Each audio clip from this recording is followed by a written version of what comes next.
Okay, everybody. I've been reading Junie B. Jones' Smell Something Fishy, and we have got to Chapter 5, and Chapter 5 is Catching Friends. I watched the little worm very careful. He wiggled himself into the dirt. I tapped on the glass. Yeah, only here's the problem. Now I can't see you anymore. And so what fun is that, I asked. I took off the lid and put my lips in the jar. Come out wherever you are, I said real loud. Then I waited very patient, but the worm did not come out. Hey in there, don't you even know I'm talking to you? Then, all of a sudden, my brain thought of something very important. Of course he didn't know I was talking to him. How could he know I was talking to him if he didn't even have a name? I quick closed my eyes real tight, and I tried to think of a worm name. Pretty soon my eyes sprang wide open. Noodle, I said real thrilled. I will name you Noodle, 'cause noodles and worms are twins practically. I yelled in the jar again. Hello, Noodle. Here, Noodle, little Noodle. Just then, Mother peeked her head in the kitchen door. What's all the shouting about in here? She asked. Who's Noodle? I pointed to my dirt jar. Noodle is my worm, I said, only he crawled way deep into the dirt, and now he won't come out, not even when I call his name. Mother looked in the jar. Maybe he's taking a nap, she said, or maybe he's just exploring his new home. I tapped on my chin. Maybe, I said, or maybe he might be looking for some friends to play with. Just then I did a gasp. Mother, I bet that's it. I bet little Noodle is lonely in there. I bet he's looking for friends. I zoomed to the closet speedy quick, and I put on my sweater. Hold on, little Noodle, hold on, 'cause I can help you with this problem, I think. After that, I grabbed Noodle's jar, and me and him zoomed outside to the garden again. Friends do not come easy. First, I tried to catch a butterfly, but it quick flied away. Then I tried to catch a grasshopper, but it wouldn't stand still. Also, I tried to catch a cricket and a gnat and a lizard, but those guys would not cooperate either. Finally, I sat down in the grass real glum. I am a flop at this job, I said, only just then I saw something very wonderful, and it's called 3 ants were walking in the grass, and they were carrying a cheese puff on their heads. My heart got very thumping. Noodle, hey Noodle, I found friends, and they brought a delicious cheese snack. After that, I picked up the ants and the cheese puff, and I dropped them right inside the jar. And that is not the only good news, I tell you, because just then a big buzzy fly landed right on my sweater sleeve, and I swatted him with the jar lid, and he did not even die that much. I put him in the jar too. Then I danced and danced all over the yard, because now Noodle had friends, and I had pets for Pet Day, and that is called Happily Ever After. Chapter 6, Sparkle. I ran into the house very thrilled. Mother, I found friends for Noodle. I found Buzzy, the swatted fly, plus also I found 3 ants and a cheese puff. Mother looked at the friends. Oh my, she said kind of soft. I know it, Mother. I know it is oh my. Noodle will love these guys. I know he will. After that, I quick took the jar to my room and I put it on my bed, and I waited for Noodle to meet his new friends. I waited the whole entire afternoon. Only Noodle never came out. At dinner time, I walked to the kitchen very slumping. Noodle is still hiding, I said, plus the ants ate the cheese puff. And Buzzy the swatted fly, well, he bit the dust. Mother lifted me into my chair. She put stew on my plate. Yeah, only how can I even eat stew? 'Cause I am depressed, I tell you, I said. Just then, someone opened the front door. It was my Grandma Helen Miller. She was bringing the ice chest back. And guess what? There was a giant fish in that thing. My eyes popped right out of my head. Grandma Miller, that fish is almost as big as me, I said real thrilled. Grandma Miller looked proud of herself. It's called a largemouth bass, she said. He's a beaut, isn't he? He is, Grandma, he is a beaut. Look at how shiny his skin is. Let's name him Sparkle. Want to, huh, Grandma? Want to name him Sparkle? Grandma Miller laughed. Name him whatever you want, sweetie, she said. We've got 3 more in the truck just like him. Come on, everybody, come see them. That's how Mother and Daddy went out to the truck. Only not me. 'Cause I wanted to stay with Sparkle, that's why. I waved that guy in the ice water. "Hello, Sparkle. How are you today?" I said. "I am fine. Are you fine too?" I patted his head. "Want to swim, Sparkle? Huh? You want to swim in the freezy water?" After that, I got down on my knees and I swimmed him all around.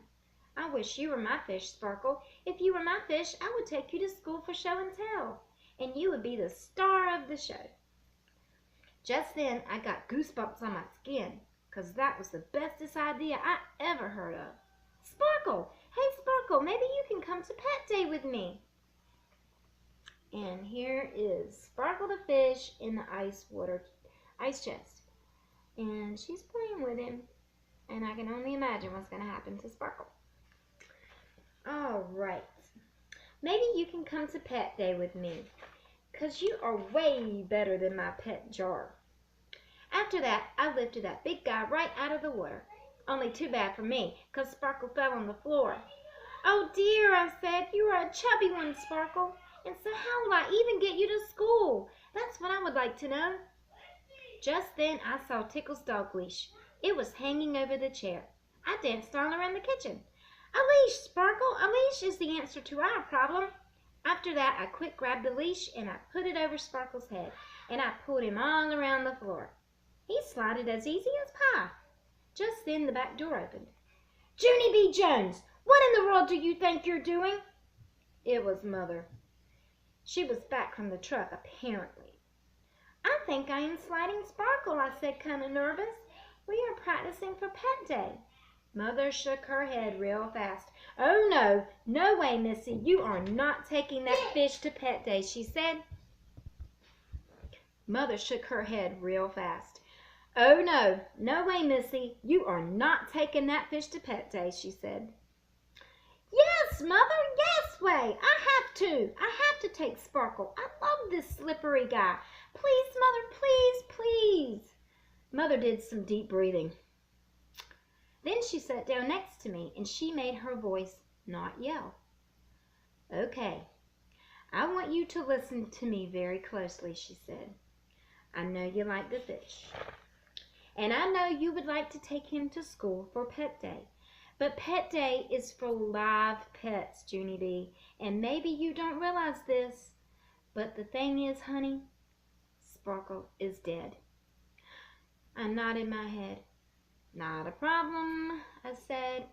Mother did a frown. "Not a problem? What do you mean, not a problem?" "Of course it's a problem. You cannot take a dead fish to school." I raised my eyebrows at her. "How come? Is it in the rules?" I asked. "No, of course it's not in the rules," said Mother. I smiled. "Good, then I can take him," I said. After that, Mother stared at me a real long time. Then she closed her eyes, and she put her head on her placemat, and she did not eat her stew. Okay. Let me see real quick how long Chapter 7 is, because I don't want to run out of time. Oh, Chapter 7 is real short. Chapter 7 is Sneaky Grandma Miller. Grandma Miller stole Sparkle. She waited till I took my bath. Then she sneaked into the kitchen, and she took Sparkle home with her. I run all around in a tizzy. "She's stolen! Grandma Miller stole Sparkle, and nobody even stopped that woman." Mother said to quiet my voice. "Your grandmother did not steal Sparkle, Junie B. She caught him at the lake. That fish was hers, remember?" She picked me up and carried me to bed. "You're just going to have to accept this, Junie B. You cannot take a dead animal to school for Pet Day. End of story." After that, she kissed me goodnight on my cheek. And guess what? I didn't kiss her back. On Monday morning, Grandpa Frank Miller babysat me before school. I did not speak to that guy, 'cause he is married to the thief of Sparkle. That's why. I ate my breakfast very silent. Grandpa Frank Miller looked at my pet jar on the counter. "Boy, oh boy, look at those ants, would you?" he said. "They're always on the go, aren't they?" He squinted his eyes at them. What's that they're carrying around on their heads? I did a frown. Then I thought very careful, 'cause the cheese puff was already gone. And so what could they be carrying? Just then my eyes got big and wide, 'cause I had a bad feeling about this situation, that's why. I run to my jar quick. Oh no, I hollered. Oh no, it's Buzzy the spotted fly. I quick took off the lid. Put him down right now, and I mean it. The ants did not obey me. That's how come I zoomed them out to the grass and I shaked them right out of the jar. Here is Junie B trying as hard as she can to shake them out. Can you see? Go home, ants, I hollered. You go home this very minute. The ants went home. I brushed my hands together very proud, 'cause I saved Buzzy, that's why. After that, I reached in the grass and picked up my jar. Only something did not feel right exactly. I looked inside of it. Oh no! It was empty. All of the dirt was gone, and Noodle was gone too. Noodle, I shouted. Noodle, where are you? Where are you?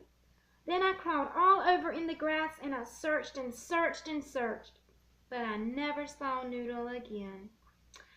Okay, tomorrow we'll read Chapter 8, A Surprise in the Freezer. Okay?